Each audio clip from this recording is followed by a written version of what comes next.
Again, 3DR exam number 6. Same rules. Add corner to appropriate location. So, hanap lang tayo kung saan magandang location. So, image na makikita natin yung corner. So, this one, ito muna, unahin natin. So, nakita ko, isang layer lang yung building niya. Ito, meron ako nakita, maganda. So, change lang natin. So, dito tayo maglagay. Ayan. Then, drag. Loob, press Q para makita natin. Then, press I. Press natin. Space bar. Okay na siya. Then, group natin to. Ayan, press number 4. Then, again. So, next, ito naman. Itong building na to. Pwede na rin dito. Meron ako nakita. Pwede na dyan. Pwede rin dito. Pwede rin dito. At tayo pa. Iba location na yan. Pwede din dito. Ito tayo sa. Ito na lang kasi may kita siya dito. So, pwede lang isa. Kasi isa lang naman yung isang layer lang yung building. Ayan. Ayan. Drag natin pa loob. Q. Ayan. Then, press I. Press natin yan. Space bar. Ayan. Okay na yan. Then, group.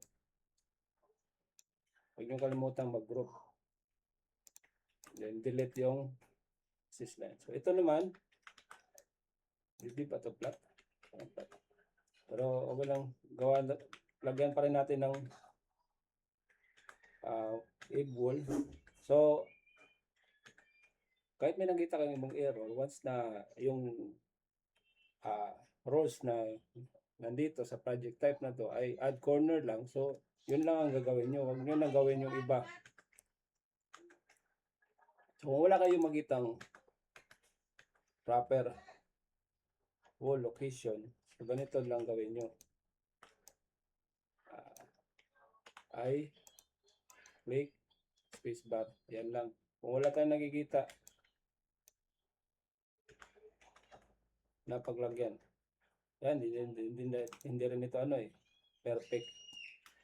Okay, next. So, ito siya. So, dito agad meron ako nakikita. So, pwede natin sila swap.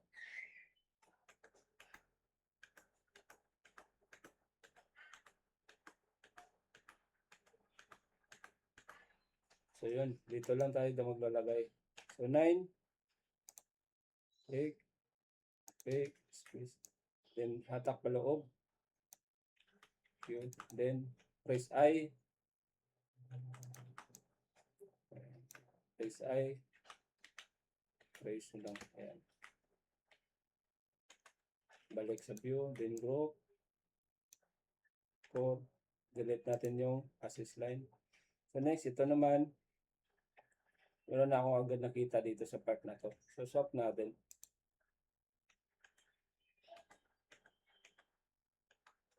Pwede rin dito. Ayan. So, dito na lang. 9. Press 9. Wait lang. 9. 9. Ayan. Then, drag natin to paloob dito. Q. Check natin. Ayan. Then, I. Press I. Click space bar. Then, group. Yan, tig-isa lang ang ilagay kasi isang lang naman. Isa lang yung layer. Hindi siya multi-layer. Okay. So, ito din. Meron ako nakita sa part na to. Pwede ko na to lagyan. Yan. Yan. Drag lang natin paloob. Yan. Then, I. Delete natin yung Then, group. Ayan na siya.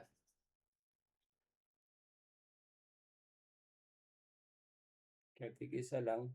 So, itong part na to, check natin to sa ibang view.